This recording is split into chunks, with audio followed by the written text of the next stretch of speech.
যে নয়ন হারাই গেছে, নয়নের পাশেও যে আমরা না দাঁড়াই, নয়নের ফ্যামিলির পাশেও যে না দাঁড়াই, তাহলে ওরা বিএনপির প্রতি একটা অনীহা চলে আসবে।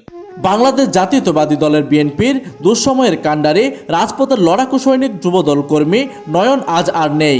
দলের জন্য জেল জুলুম আর অমানসিক নির্যাতন সহ্য করা এই কর্মীর মৃত্যুর পর তার পরিবার এখন দিশেহারা।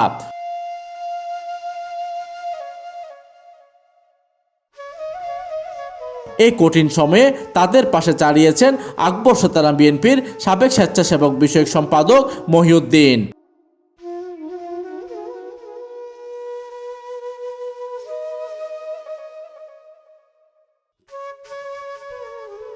নয়নের মৃত্যুর পর তার পরিবারের বর্তমান চিত্র অত্যন্ত করুণ।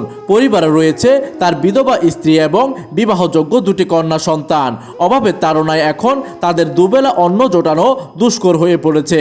অথচ যে দলের জন্য নয়ন নিজের জীবন উৎসর্গ করেছেন, সেই দলের অধিকাংশ নেতাকর্মী তার পরিবারের কোনো খোঁজ নেননি বলে অভিযোগ উঠেছে। দিনের পর দিন আমার ভাই নির্যাতিত ছিল। সাপ্লাই ঢুকলে সবার আগে আমার ভাই অ্যারেস্ট হতো এই দলের জন্য।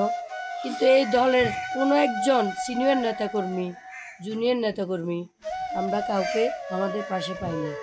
টাকা পয়সা আমাদের বড় চাওয়া ছিল না, আমাদের একটু সঙ্গ চাওয়া ছিল। আমরা এই সঙ্গটা থেকে বঞ্চিত হয়েছি।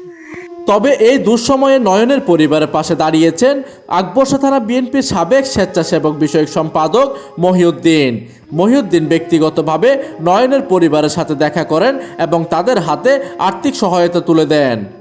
এই সময় গণমাধ্যমকে বিএনপি নেতা মহিউদ্দিন বলেন, তৃণমূল বিএনপিকে বলবো যে নয়ন হারাই গেছে, নয়নের পাশেও যে আমরা না দাঁড়াই, নয়নের ফ্যামিলির পাশেও যে না দাঁড়াই, তাহলে ওরা বিএনপির প্রতি একটা অনীহা চলে আসবে। দেশটা তারেক রহমানের অঙ্গীকার, আমরা অঙ্গীকার বাস্তবায়ন করতে হবে। বাস্তবায়ন করতে হলে এই নয়নের ফ্যামিলির পাশে দাঁড়াতে হবে। দাঁড়ানোর আহ্বান জানাচ্ছি আপনাদেরকে। আবেগ আপ্লুত নয়নের পরিবার এখন কেবল বেঁচে থাকার জন্য ন্যূনতম সচ্ছলতা ও বড় হতে থাকা দুই মেয়ের ভবিষ্যৎ নিয়ে শঙ্কিত। রাজনৈতিক প্রতিদান নয়, বরং মানবিকতার খাতিরেই তারা এখন সবার সহযোগিতায় কামনা করছেন।